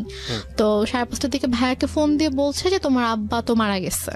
তো বলছে যে মানে কি, আপনি তো একটু আগেও বলছেন, মানে রাতের বেলাও যখন কথা হচ্ছে তখনও তো আপনি বলছেন যে আব্বা ঢাকায় হসপিটালে, এখন মারা গেছে, মানে আপনি কি বলতেছেন এগুলা? ভাইয়া বিশ্বাস করতে পারতেছে না। তো বলতেছে যে হ্যাঁ এরকম মারা গেছে, মাটি দিয়ে আসছি, ডিটেল বললো আর কি। তো তাহলে আপনি কেন বিকেল থেকে বলছেন যে আপনি আব্বুকে ঢাকায় নিয়ে আসতেছেন, এগুলো কেন বলছেন, মিথ্যা কথা কেন বলছেন? পরে বলে যে তারপর বলছে যে আপনাদেরকে তো বলা হয়েছে যে কেউ মারা গেলে রাখতে, আমরা দেখবো তারপর মাটি হবে, তো আপনি কেন মাটি দিয়ে দিলেন? ভাই আম্মুর সাথে এভাবে কথা বলতেছিল। তো বলতেছে যে আমার ইচ্ছা হয়েছে আমি দিচ্ছি। এটা আপনার মা বলছে? আমার মা বলছে যে আমার ইচ্ছা হয়েছে আমি দিচ্ছি, এখন তো কিছু করার নাই। আপুর কথা বলছে যে ওকে জানাও, ও কোথায়? তো বলছে ঠিক আছে, ওকে আপনার জানাইতে হবে না, আমি ওকে জানাচ্ছি, আমি আমার ওয়েতে ওকে জানাবো। তো তারপর আপু কলেজে ছিল। তো আপু কলেজ থেকে আসার পর এর মধ্যে বাসায় হচ্ছে আপুর কিছু ফ্রেন্ডকে ভাইয়া ডাকে। ওরা সবাই আসে। তো আপু বাসায় এসে দেখে আপুর ফ্রেন্ডরা বাসায়, ভাইয়া বাসায়। তো আপু বলে যে কি হয়েছে তোমরা হঠাৎ করে বাসায় না জানিয়ে? তো বলে আসলাম আর কি। তো ওরা অনেক খাবার টাবার রান্না করে আনছে, তো আনার পর আপুকে খাওয়াইছে। খাওয়ানো দাওয়ানোর পরে তারপর আপুকে বলছে যে এরকম আব্বু তো মারা গেছে। তখন আপু খুব শক যে মানে কি, আমাকে তো বলা হয়েছে যে আব্বু হসপিটাল, আব্বু ঢাকায়, তাহলে আম্মু কেন মিথ্যা কথা বলছে? দেন আপু আম্মুকে ফোন করে বলে যে তুমি কেন মিথ্যা বললা, যাই হোক অনেক কথা। তো আম্মু বলে যে এরকম মৃত মানুষকে রাখতে হয় না, কষ্ট পায়, এগুলো নিয়ে আর কি অনেক ইয়া হয়। বাট তখনও আমি বুঝতে পারিনি যে আসলে ব্যাপারটা কি হয়েছে। তো এর মাঝে কথা ওঠে আব্বুর ওই ফাইলটা নিয়ে। এটা নিয়ে যখন কথা ওঠে যে ওই ফাইলটা কোথায়, আমার বড় খালার ছেলে হচ্ছে ডাক্তার। তো ভাইয়া এসে বলে যে আমি রিপোর্টস গুলো দেখবো, আমার কাছে মনে হচ্ছে যে ডাক্তারদের কোনো একটা অবহেলার কারণে, তো ভুল কোনো কিছুর কারণে এরকম ভাবে খালু মারা গেছে, কিন্তু ফাইলটা মিসিং। হ্যাঁ, তো এই জন্য ওরা হসপিটাল থেকে ফাইলটা মিসিং করে দিয়েছে। আমরা একটা বিষয় একটু বলি প্রিয় শ্রোতা, আজকের এই গল্পটা একটু যে জায়গাটা এখন দাঁড়িয়ে আছে সেটা সামনের দিকে গিয়ে পুরোপুরি অন্যদিকে মন নেবে, because I know the story. এবং এইটুকুতে যদি নাটক বা সেই নামে ট্যাগ করা আছে। ওকে রেহনুমা, আমরা যেখানটায় ছিলাম যে এক ধরনের স্বেচ্ছাচারী আচরণ মার বাবাকে কবর দেয়া নিয়ে, এবং তারপরে মেডিকেল রিপোর্টটা খুঁজে পাওয়া যাচ্ছিল না যে মেডিকেল রিপোর্টে কি আসলে আছে। হ্যাঁ, তারপর ভাইয়ার ধারণা ছিল যে ডক্টরদের কোনো অবহেলার কারণে হয়তো এরকম হয়েছে। তো তারপর এটা নিয়ে মোটামুটি ভালো একটা ভাইয়া হসপিটালে গিয়ে ইনকোয়ারি করে। তো ওরা সেম রিপ্লাই দেয় যে আমাদের কোনো ফল্ট নেই, কেউ নিয়ে গিয়েছে, আপনাদের রিলেটিভের মধ্যে থেকে কেউ ফাইলটা নিয়ে গিয়েছে। আচ্ছা, তারপর তো আম্মুর এই ব্যাপারটা নিয়ে আসলে কোনো ইয়া ছিল না, যে বলতেছে যে তোদের এত বাড়াবাড়ি কেন করতেছিস, কি দরকার, খামাখা মারা গেছে, আল্লাহর জিনিস আল্লাহ নিয়ে গেছে, তো কেন ওদেরকে দোষারোপ করে তো লাভ নেই, খামাখা ফাইল হারাইছে, ফাইল দেখি এখন কি হবে, ওই ফাইল আর তো এখন কোনো দরকার নেই। তো তারপরও আর কি আমিও তখন ইয়া করি যে না আসলে এটা তো দরকার, ডক্টরদের কারণে হয়তো এরকম কিছু হয়েছে। তো তারপর গিয়ে আর কি এটাকে নিয়ে আর তেমন ইয়া হয়নি। তো হসপিটালে ওরা বলেছিল যে আপনাদের ওই দিন যেসব রিলেটিভরা ছিল সবাইকে যদি আমাদের সামনে আনতে পারেন, রিসিপশনের জিনিস ছিল, উনি বলেছে যে তাহলে আমি চিনে ফেলবো। আচ্ছা, কে ছিল উনি বলেছে যে, আমি জিজ্ঞেস করেছিলাম যে কে ছিল, ছেলে ছিল নাকি মেয়ে ছিল, তো উনি বলছে একজন মহিলা ছিল। আচ্ছা, তো উনি এসে বললো যে অমুক কেবিনের অমুক পেশেন্টের হচ্ছে আমি রিলেটিভ, তো ডক্টর ফাইলটা চেয়েছে, ফাইলটা দেন তাড়াতাড়ি। তো ফাইলটা পরে নিয়ে গিয়েছে। তো যাই হোক, তো তারপর এটা নিয়ে আর কোনো ইয়া হয়নি। আম্মুকে যখন বললাম যে চলো তাহলে আমরা সবাইকে নিয়ে যাই ওখানে যেদিন ছিল, বলছে যে না আমরাই তো ছিলাম, আমরা তো কেউ যাই নাই। তা বলছে যেতে সমস্যা কোথায়, চলো। আম্মু বলছেন আমি যাবো না। এটা নিয়ে এক পর্যায়ে আমার সাথে অনেক বড় সিন ক্রিয়েট হয়েছে, অনেক কথা কাটাকাটি হয়েছে। ভাইয়াও বলেছে যে খালা চলো, কি সমস্যা, তো সে বলছেন আমি যাব না। তো ওই হসপিটাল মূলত ছিল যে আমাদের ফ্যামিলি ডক্টর যেটা থাকে, তো ডক্টর এখানকার ছিল, আমাদের কিছু হইলে আমরা ওই হসপিটালতে যেতাম আর কি। তো তারপর থেকে আমার ওই হসপিটালে যায় না। আচ্ছা, কোনো প্রবলেম হলে আর ওই হসপিটালে যায় না, সে ডক্টর চেঞ্জ করে ফেলছে, হসপিটাল চেঞ্জ করে ফেলছে। তো তারপর যাই হোক এটা নিয়ে আর কোনো কথা কাটাকাটি হয়নি, কিছু হয়নি, শেষ হয়ে গেল ব্যাপারটা। তো তারপর থেকে আব্বু মারা গেল হচ্ছে মে মাসে। সেপ্টেম্বর মাস থেকে হঠাৎ করে আম্মুর কি হলো, সে আমাকে বলছে যে তোমাকে বিয়ে দিয়ে দিব। আমি তো বিয়ে করব না, আমি তো ছোট আছে, আমি তখন 9-এ পড়ি। তো আমি বলেছি আমি তো বিয়ে করব না। তো বলেছে যে না তোমাকে বিয়ে করতে হবে। আমি বলেছি যে কেন, তোমার দায়িত্ব আমি নিতে পারতেছি না। একটু একটা মিনিট, টু বি অনেস্ট, যে জিনিসটা আমার জানার আছে সেটা হচ্ছে যে আপনি তো মোটামুটি গল্পের যে গ্রাফটা মেনটেন করছেন তাতে বোঝাই যাচ্ছে যে আপনার সঙ্গে আপনার মায়ের একটা সম্পর্ক, এই সম্পর্কটা স্বাভাবিক সম্পর্ক ছিল না, এটা একটা বৈরী সম্পর্ক। এবং আপনার বোন চলে গেল কানাডাতে, আপনারা 2 বোন, বাবা তো মারাই গেল, এবং ইন দ্য মিন টাইম আপনারা সিরাজগঞ্জে বাড়ি করেছেন। তার ওই বাড়ি বলতে আপনারা কয়টা, আপনার পুরো একটা ফ্ল্যাটে আপনি এবং আপনার মা, এবং আপনি তখন ক্লাস 9-এ পড়ছেন। 2-3টা বিষয় এখানে নোট করার মতো প্রিয় শ্রোতা। একটা হচ্ছে যে ওর মার বয়সও কিন্তু তখন অনেক অল্প বয়স, 1। 2 নম্বর হচ্ছে যে মা সাথে সন্তানের সম্পর্কটা স্বাভাবিক না, এবং শুধু ওর সাথে না, ওর কথা অনুযায়ী ওর বড় বোনের সঙ্গে স্বাভাবিক না। এবং ও যে বিষয়গুলো দেখেছে সেটার পরে ওর সাথে ওর মার একটা সম্পর্কে ভীষণ রকম দূরত্ব তৈরি হয়েছে মানসিকভাবে, সেটাই স্বাভাবিক। অ্যান্ড সবচেয়ে বড় ইম্পর্টেন্ট যে বিষয়টা সেটা হলো যে ও ক্লাস 9-এ পড়ে, তার মানে হচ্ছে তখন ওর বয়ঃসন্ধিকাল চলছে। সো বয়ঃসন্ধিকালটা হচ্ছে কোনো ছেলে এবং কোনো মেয়ের জন্য সবচেয়ে ডেঞ্জারাস টাইম। ওই সময়টাতে রাতারাতি দেখবেন একটা ছেলে এবং একটা মেয়ের মধ্যে বেশ কিছু জিনিসের পরিবর্তন আসে, শারীরিক পরিবর্তনের পাশাপাশি ভয়ঙ্করভাবে মানসিক পরিবর্তন আসে। এবং এই জন্যই দেখবেন যে ক্লাস 7-8-এ চলে গেলে হঠাৎ করে ছেলেরা কিংবা মেয়েরা ধাম করে বড় হয়ে যায়। এই যে ব্যাপারটা, এই স্টেজটা কিন্তু খুব মারাত্মক এবং এটাকে খুব সফটলি ডিল করা উচিত। এই ডিল করার জায়গাটাতে মা কিংবা বাবা মা বা কাছের বন্ধুদেরকে অনেক বড় একটা ভূমিকা পালন করতে হয়। তো সেই জায়গাটিতে এই মেয়েটিরও এক ধরনের রাফ আচরণ হলেও হতে পারে যেটা মায়ের সঙ্গে, আমি ঠিক জানি না। আমি কোশ্চেনটা করতে চাই, একটা যেটা হচ্ছে যে আপনার বড় বোনের খুব অল্প বয়সে বিয়ে হয়েছিল যেটা আপনি বলছিলেন, তো সে কারণে কি ফ্যামিলি ট্র্যাডিশন এটা ছিল যে ঠিক আছে আপনাকেও বিয়ে দিয়ে দিক নির্ঝঞ্ঝাট? কিছু ছিল না, বরং উল্টো তো হওয়া উচিত, কারণ যেহেতু আপনাকে বিয়ে দিলে আপনার মা একা হয়ে যাবে একদম। সো আপনাকে বরং বিয়ে একটু বয়স হলেই দেওয়াটা স্বাভাবিক। আমি বরং যেটা দেখতে পাচ্ছি যে উল্টো ছিল। তার মানে আপনার আচরণ কি এমন ছিল আপনার মায়ের প্রতি যে আপনার মা আপনাকে সহ্য করতে পারছে না? এরকম কিছু ছিল না, কারণ আমি প্রথম থেকে বলে আসছি যে আম্মুকে দেখে প্রচন্ড ভয় পেতাম। ধর আম্মু কোনো কিছু নিয়ে যদি কোনো কিছু বলতো একদম মানে চুপ হয়ে যেতাম। কখনো যে তর্ক করা অথবা ওইভাবে ঝগড়া করা এরকম কিছু, অথবা উল্টে পাল্টা কোনো জবাব দেওয়া, এরকম কখনোই কিছু ছিল না। ওই কয়েকটা মাস আমার মানে এমন কেটেছে যে আব্বুর জন্য, আব্বুকে এত বেশি মিস করতাম এবং ওই রাতটার কথা মনে পড়ে। এই যে ফিলিংসটা নিয়ে যদি আরেকটা মানুষ আপনার পাশে দাঁড়াতো তাহলে মনে হতো যে না এই মানুষটা আমার কাছের মানুষ, যেটা আপনার মার কাছ থেকে আসার কথা ছিল। আপনার কথা অনুযায়ী আপনার মা ওই সময়টাতে খুবই স্বাভাবিক ছিলেন, তার মানে ওইটা আপনার কাছে আরো বেশি কষ্টদায়ক মনে হচ্ছিল। বলুন তারপর। যারা এসেছে তারাই কিন্তু আমাকে সান্ত্বনা দিয়েছে, বাট আমার মার থেকে আমি কোনো সান্ত্বনা পাইনি। তো আমি আসলে অনেক বেশি মানে একা হয়ে গিয়েছিলাম। তো সেই একাকিত্ব থেকে আমি আর কি ঘুমাতাম না। তো যাই হোক, তো সেপ্টেম্বরের দিকে হঠাৎ করে আম্মু একদিন আমাকে বলে যে দেখো আমার অনেক ঝামেলা হচ্ছে। ব্যাপারটা এরকম না যে আম্মু আমার দায়িত্ব নিতে পারছে না যে আমার জন্য আম্মুর খরচ হচ্ছে, আমার খরচ কিন্তু আপুই পাঠাতো। তো সে আমাকে বলছে যে না আমি তোমাকে রাখতে পারবো না, আমি তোমার দায়িত্ব নিতে পারছি না, তোমাকে বিয়ে দিয়ে দিব। তা আমি বলি ঠিক আছে, আমি আপুর সাথে কথা বলতে চাই, তোমার যদি খুব বেশি সমস্যা হয় তাহলে আমি আপুকে বলি, আপু আমাকে হোস্টেলে পাঠিয়ে দিক। আচ্ছা। তো বলেছে না আপুকে বলা যাবে না। তো এটা নিয়ে অনেক আম্মুর সাথে মোটামুটি একটু চলছিল যে আম্মু অনেকভাবে অনেককে দিয়ে বুঝাচ্ছিল আমাকে, লাইক আমার ফ্রেন্ডের আম্মুকে নিয়ে এসে। আপনার মধ্যে এমন কোনো আচরণ কি ছিল যেটা মা নোটিস করেছে যে বিয়ে দিয়ে দিলেই আমি সেফ জোনে চলে যাই?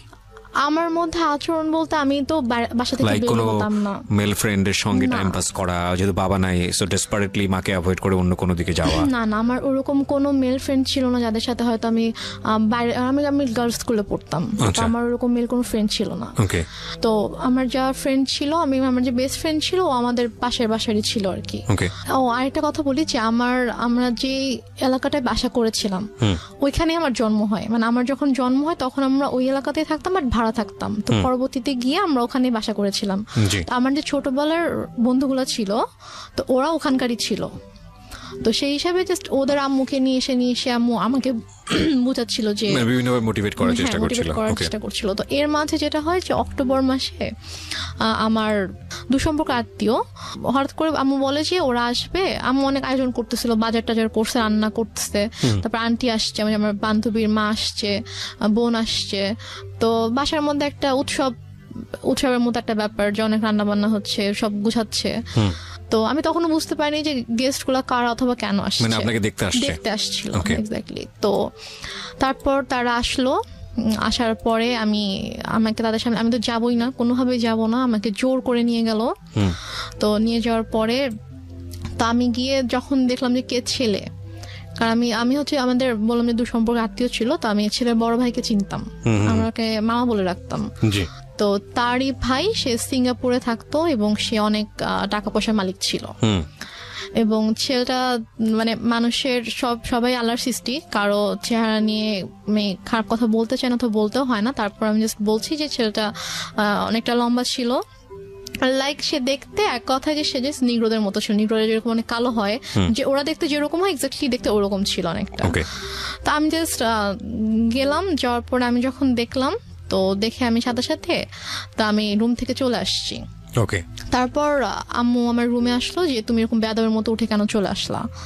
তা বললাম যে আমি ওখানে কেন থাকবো, তুমি তো আমাকে জোর করে নিয়ে গিয়েছো, আর তুমি ছেলের অবস্থা দেখছো, কিরকম। তো পরে বলতো তারপর বিষয়টা কিরকম যে ছেলেটাকে পছন্দ হলে আপনি বিয়ে করে ফেলতেন? না, পছন্দ হলে যে বিয়ে করতাম সেটা না, আমি বলছি যে তোমার কি মানে এতটুকু মানে নেই যে তুমি এরকম একটা ছেলের সাথে আমাকে বিয়ে দেওয়ার জন্য নিয়ে আসছো, মানে তোমার রুচিবোধে কিভাবে এটা করলো যে তুমি এরকম একটা ছেলের সাথে আমাকে বিয়ে দিবা, এরকম একটা ছেলের সাথে তুমি আমাকে বিয়ে দিতে চাও।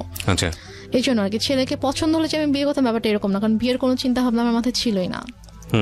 তো তারপর তো আমি ওখানে আর গেলাম না, ওদের সামনে আর গেলাম না, অনেক ফোর্স করলো, দেন ওরা বিকেলে চলে গেল। তো যাওয়ার পরে আমাকে ওই আমার আন্টি তারপর আম্মু সবাই মিলে বুঝাচ্ছে যে সোনার চামচ হচ্ছে বাঁকা হলেও ভালো, ছেলে না হয় দেখতে একটু খারাপ বাট স্টাবলিশড একটা ছেলে, সিঙ্গাপুরে অনেক কিছু করেছে, তার অনেক টাকা পয়সা, তো সমস্যা কি।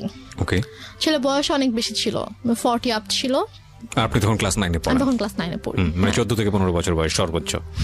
তো তারপর গিয়ে যাই হোক এটা নিয়ে আমি বললাম যে আমি কোনোভাবেই বিয়ে করব না, আমি আমাকে আপুর সাথে কথা বলতে দাও, আমি এখান থেকে চলে যাবো, আমি তোমার কাছে থাকবো না, কিন্তু আমি বিয়ে করবো না। আচ্ছা, বাট আম্মু কোনোভাবে আপুর সাথে আমাকে কথা বলতে দিচ্ছে না।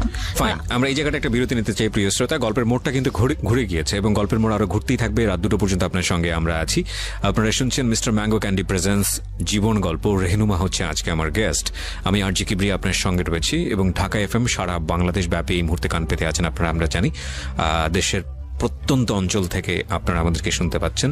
প্রতিটি জীবন গল্পই কোনো না কোনোভাবে আমাদেরকে কোনো কিছু শেখায়, এক একটা গল্প আমাদেরকে এক একটা পথ তৈরি করে দেয়। এবং আমি খুব খুশি হই যখন আমি দেখি যে বিভিন্ন জায়গা থেকে ফোন আসে এবং আমাকে বলে যে ভাইয়া ওই জীবন গল্পটা আমার জীবনটাকে চেঞ্জ করে দিয়েছে। আসলে আমরা যদিও বলি এটা একটা এন্টারটেইনিং শোতে ফিলিংস অনেক বড় একটা ফ্যাক্ট।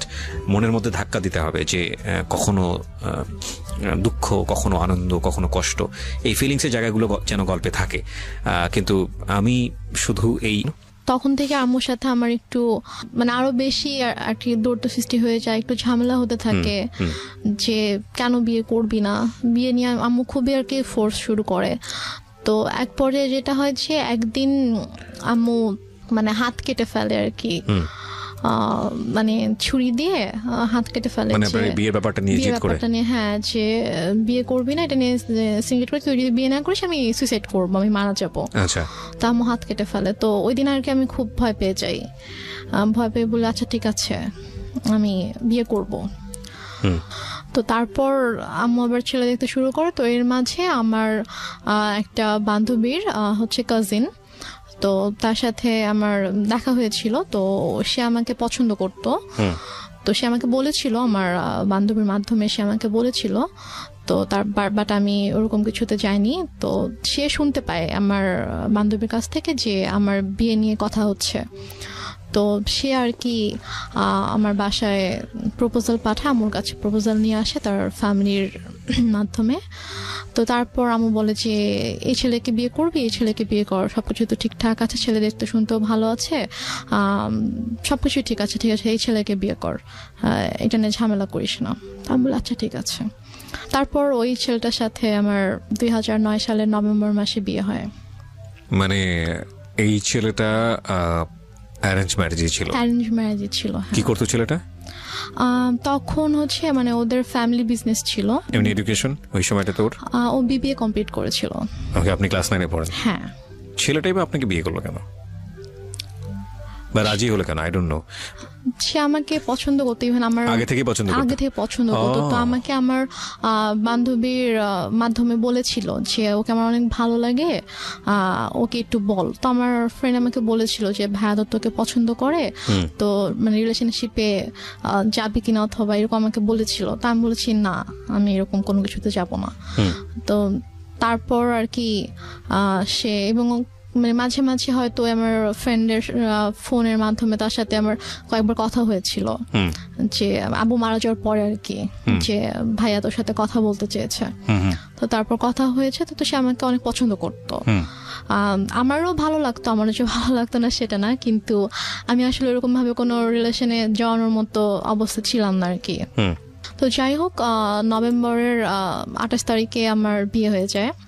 তারপর আমি ঢাকায় চলে আসি, ওরা সবাই ঢাকায় থাকতো। হাজবেন্ডের নাম কি ছিল? ওর নাম ছিল শাহেদ।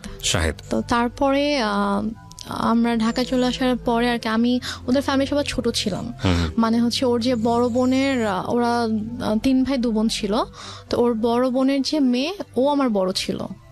মানে আমাদের বাসায় সবার ছোট, তো সেই হিসাবে আমাকে সবাই খুব আদর করতো। আচ্ছা, তো ওরা মোটামুটি জয়েন্ট ফ্যামিলি ছিল, মানে বাবা মা, ওর বড় ভাই ভাবি, তাদের বেবি, প্লাস ও আমি, আচ্ছা। আমরা। তো ফার্স্টে আমি ও বাসায় আসার পরে ওর ভাই যেটা করে যে ওর মা একটু অন্যরকম ছিল, মানে ফার্স্টে সে আমাকে ওইভাবে অ্যাকসেপ্ট করতে পারেনি যে ছেলের পছন্দে বিয়ে করেছে, মানে ছেলে মানে উনি আর কি বিয়ের একটু বিপক্ষে ছিল, যে উনি চায়নি যে ও আমাকে বিয়ে করুক, যে তুমি এমনি হুটহাট করে একটা মেয়েকে কিভাবে বিয়ে করতে চাও, তুমি বিয়ে করো না।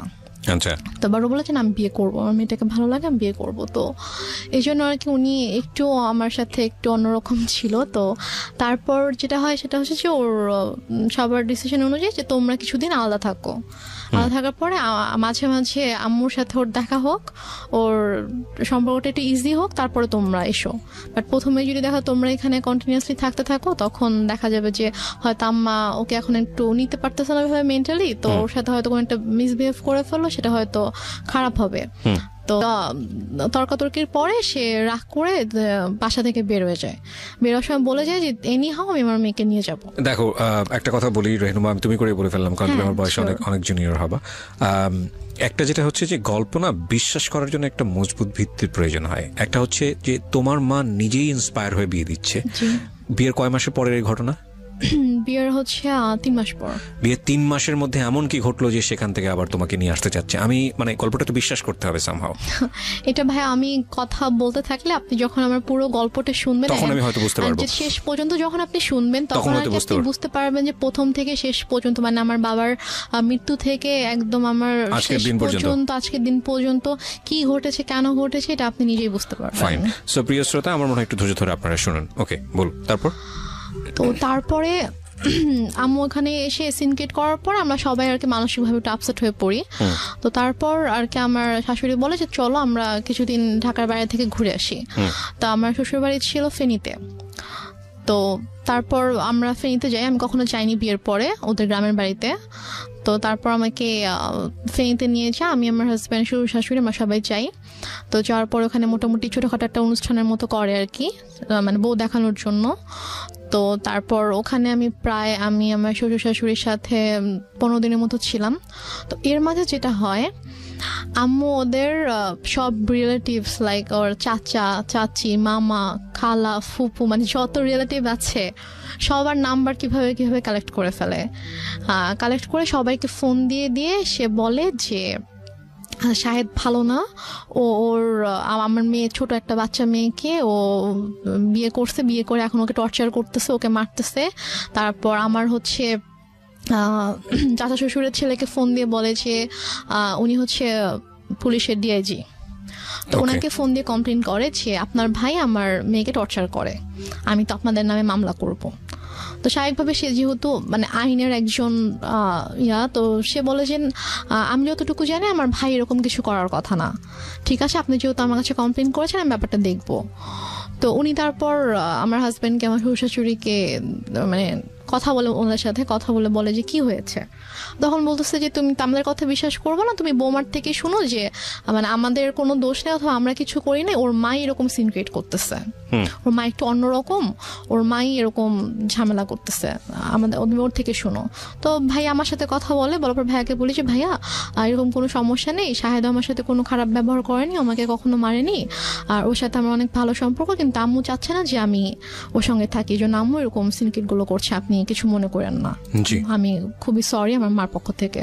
এবং ওদের ফ্যামিলি সবার কাছে আমি খুব মানে সরি বলি যে আমার জন্য আপনাদেরকে এত কিছু সহ্য করতে হচ্ছে। মানে ওদের কাছে কন্টিনিউয়াসলি সবার থেকে ফোন আসতে থাকে, ওদের সব রিলেটিভসরা ওদেরকে ফোন দেয় যে কি তোমরা নাকি বউ আটকায় রেখে বউকে পিটাচ্ছ।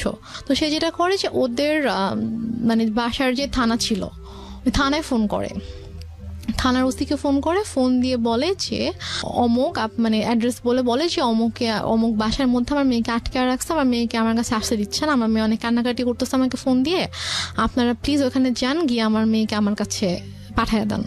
তখন ওরা বলে যে এটা তো অমুক স্যারের বাড়ি, তো স্যারের ফ্যামিলিতে তো এরকম হওয়ার কথা না, আমি আপনার কথা বিশ্বাস করতে পারছি না, ঠিক আছে আমাকে এটা দেখতে হবে।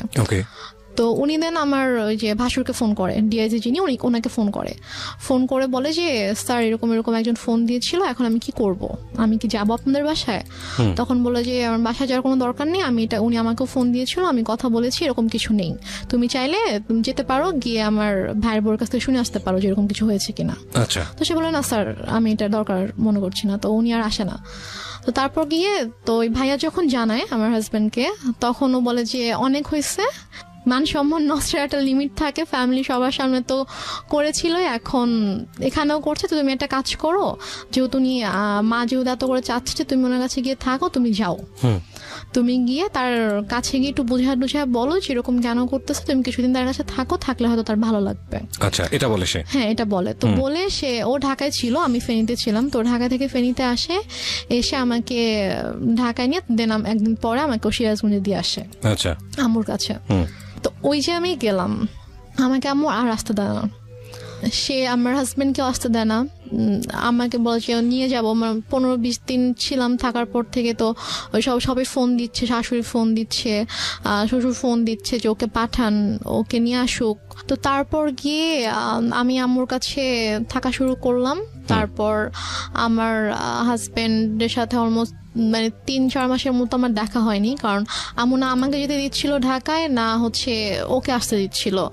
ও আসতে চলে বলতেছিল যে আমার কিন্তু ছোট মেয়ে, ওর কিন্তু 18 বছর হয়নি, নাবালক মেয়ে, আমি কিন্তু তোমার নামে মামলা করে দিব, এই ধরনের কথা বলে। হ্যাঁ, এই ধরনের হুমকি। কিন্তু যখন আপনাকে বিয়ে দেওয়া হয়েছিল সেই সময়টাতে পেপারে কি মা সাইন করেনি? না, মা সাইন করেনি। বিয়েটা কিভাবে হয়েছিল? বিয়েটা হয়েছিল হচ্ছে বাসায় কাজী এসেছিল, তো কাজী বিয়ে পড়িয়েছিল, সাইনও নিয়েছিল, কাবির নামে সাইনও নিয়েছিল, তারপর ওখানে 4 জন সাক্ষীও ছিল, কিন্তু মার সাইন ছিল কিনা অথবা করেছিল কিনা সেটা আমার ঠিক মনে নেই। তো মনে হয় না মা সাইন করেছিল, কারণ পরে যখন আমি যখন পেপারস দেখেছিলাম তখন দেখেছি ওখানে যে সাক্ষীদের সাইন ছিল, আমার আর আমার হাজবেন্ডের সাইন ছিল। সাক্ষী ছিল হচ্ছে ওর 2 জন আঙ্কেল ছিল সাক্ষী, আর আমার পক্ষ থেকে আমার একটা মামা আর আমার একটা ভাইয়া ছিল। ফাইন, এখানে একটা বিষয় জড়িত আছে। ওর ফ্যামিলি থেকে কি লোকজন এখানে এসেছিল? হ্যাঁ। তোর ফ্যামিলির পক্ষ থেকে ওর বাবা মা কেউ সাইন করেনি পেপারে?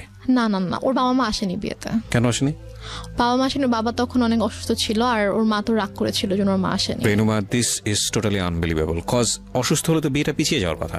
বিয়েটা অসুস্থ ছিল বলতে উনি হচ্ছে প্যারালাইসিস ছিল, তো উনি তো চাইলেই উনি মুভ করতে পারতো না, বাট ওর মার আসার কথা, বাট ওর মাকে ওরা কোনোভাবেই কনভিন্স করতে পারেনি। ওকে, ফাইন। তো ওর ভাই বোন, তারপর হচ্ছে ওর আঙ্কেল আন্টিরা সবাই এসেছিল। তো ওই ফার্স্ট রিলেটিভ যে হয় তারই তো সাইন করার কথা ডকুমেন্টসে। দেনমোহর কত ছিল? দেনমোহর আমার ঠিক মনে নাই, সম্ভবত 5 লাখ ছিল। আপনার ফার্স্ট বিয়ে, অথচ আপনার দেনমোহরটা মনে নাই, এটা মানুষ কিন্তু সহজভাবে নিবে না, কারণ it's a very sensitive story. That's why I am asking. এবং আপনার পক্ষ থেকে তো আপনার মার অবশ্যই সাইন থাকার কথা, যেহেতু আপনার মাই ইন্সপায়ার করছে বিয়েটা দেওয়ার জন্য, সো ওনারও সাইন নাই। তার মানে লজিক্যালি যদি আমি যাই, তাহলে এখানে ওনার বিয়েতে মত ছিল না, এটা প্রথম থেকেই বোঝা যাচ্ছে, যদিও আপনার কথা অনুযায়ী বিষয়টা একদম ডিফারেন্ট। ওকে, 3 মাসের মধ্যে এত বড় কি ঘটনা ঘটে গেল যে কারণে মা তাকে নিয়ে আসবে, যেটা আমি আপনি একটু আগে বলেছেন যে পুরো গল্পটা শুনলে হয়তো বা জিনিসটা পুরোটা বোঝা যাবে। ওকে, সো আমাদের এখানে একটা ডিলেমা তৈরি হচ্ছে প্রিয় শ্রোতা, বাট আমরা এখনই কোনো রেজাল্টে না যাই, আমরা একটু সামনের দিকে যাই, দেখি লজিক্যালি মেলে কিনা। হ্যাঁ, তারপর কি হলো? তারপরে হচ্ছে ওদের ফ্যামিলি থেকে সবাই আম্মুকে ফোন করতো, আম্মুকে বোঝানোর চেষ্টা করতো যে আমরা আসি, সামনাসামনি কথা বলে ঠিক করার চেষ্টা করি যে দেখি ঠিক হয় কিনা, আপনি কেন এরকম করছেন। তো বাট আম্মু বলেছে আমি এই বিষয়ে কোনো কথাই বলবো না, একটাই কথা ছিল তার যে আমি আমার মেয়েকে সংসার করতে দিব না, আমি আপনার ছেলের সাথে রাখবো না।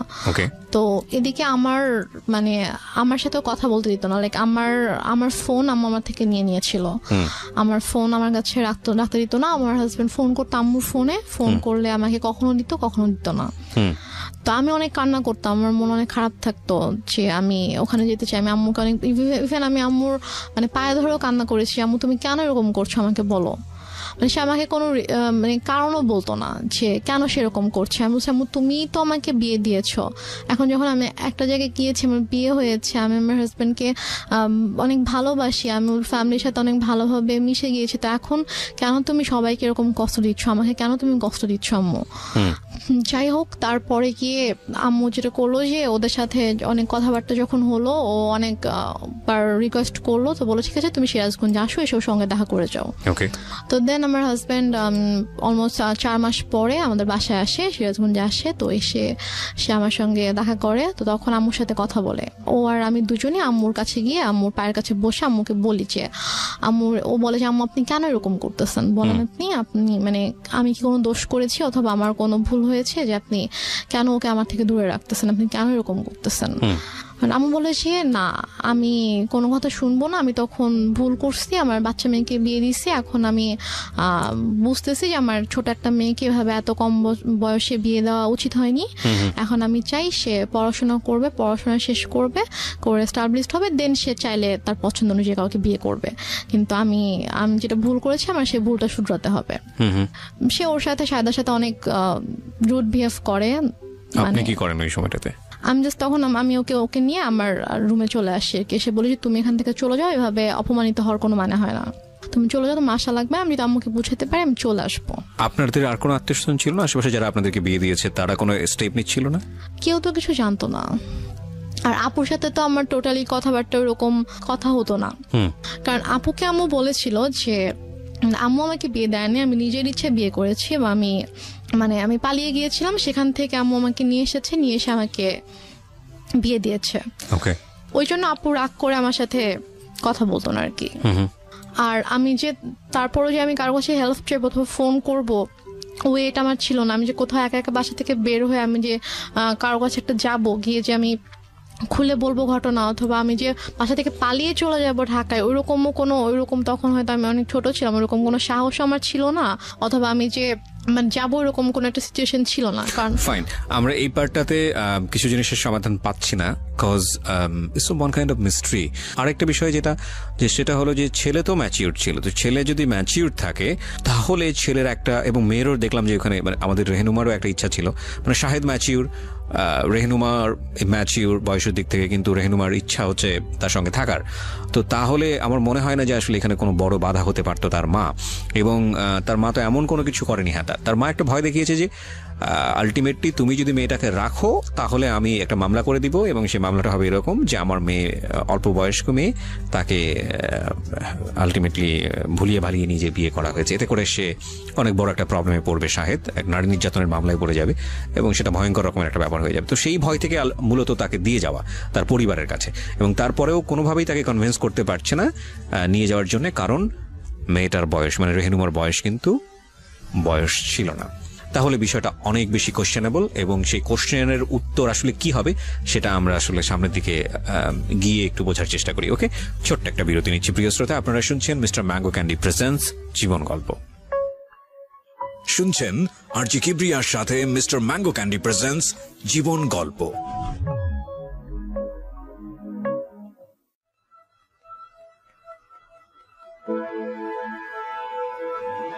Love, hate, challenge, motivation, lies, truth, impossible, virtue, morality, something beyond entertainment. Welcome to my stage of reality. Stay tuned. Sunday and Wednesday with me RJ Kibriya, only on Dhaka FM 90.4.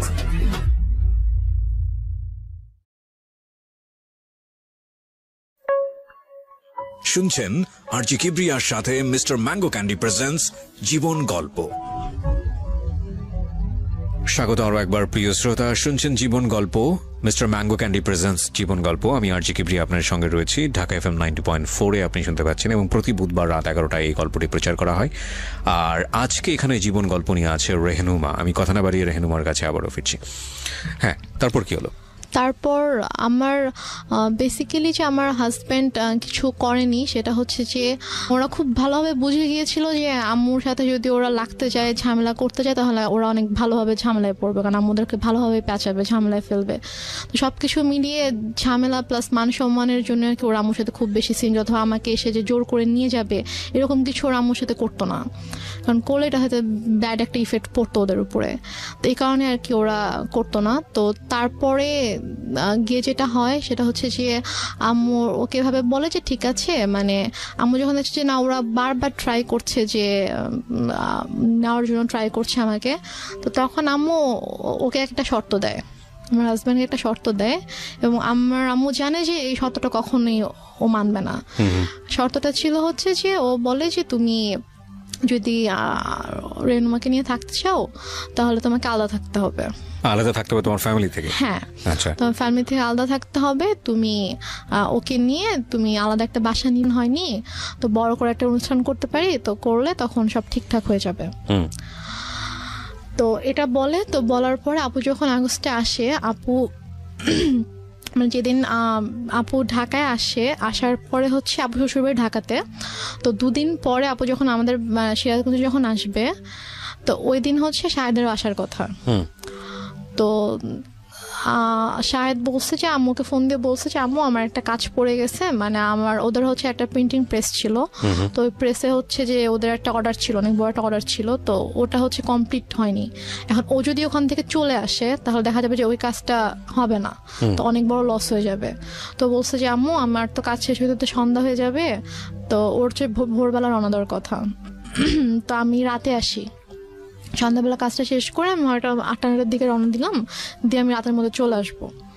আপুদেরকে একটু বললেন আমি চলে আসবো, সমস্যা নেই, কিছু মনে করতে মানা করেন। আমি বলে যে এখন আসবা, বলছে যে আম্মু আমি আসলে তো এখানে কাজ কেউ মানে কাজ দেখতে পারবে না, সমস্যা হয়ে যাবে। বলেছে এখন আসতে হবে, এখন আসতে হবে, আমি জানি না, আমার বড় মেয়ে 12টার মধ্যে চলে আসবে, মানে এটা সকাল 10টার দিকের কথা আর কি, তুমি এখন রওনা দাও, তুমি চলে আসো, তোমার তো 3-4 ঘন্টার বেশি লাগবে না, তুমি চলে আসো, সমস্যা নেই। ও বলছে যে আম্মু আমার পক্ষে এখন আসা সম্ভব না, আমি আসলে আমার কাছে দেখার কেউ নাই। তো এটা নিয়ে অনেক তর্কাতর্কি হয়। তো হওয়ার পরে লাস্টে গিয়ে আম্মু ওকে বলে যে তোকে আমি এখন বলছি তুই এখন আসবি, রেগে যায় আর কি, রেগে যায়। আম্মু রেগে ওকে তুই তো করে শুরু করে, বলে যে তোকে আমি বলছি তুই এখন আসতে হবে। এবং ওর এটা নিয়ে খুব মানে ইয়া হয়, ওর ইগোতে লাগে যে তোমার শাশুড়ি কেন আমাকে তুই করে কথা বলবে। তো বলে যে আম্মু আমি যাবো না, বলছে তুই যদি এখন না আসিস, এখন যদি রওনা না দিস, তুই যদি এখন না আসিস তাহলে তুই জীবনও এখানে আসবি না, তুই ভুলে যা আমার মেয়েকে, জীবনও আসতে পারবি না, আমি তোদের রিলেশন জীবনও ঠিক করবো না, তুই আসবে জীবনে আসতে পারবে না। তো বলছে যে আম্মু মানে এটা তো বুঝতে হবে, আমার সমস্যাটা যদি আপনি না বুঝেন তাহলে তো আমার কিছু করার নেই। তো তারপরও মানে ও চেষ্টা করে বুঝাইতে, বাট আম্মু বলেছে না এনিহাও আসতে হবে। তো বলেছে আমার পক্ষে সম্ভব না আসা।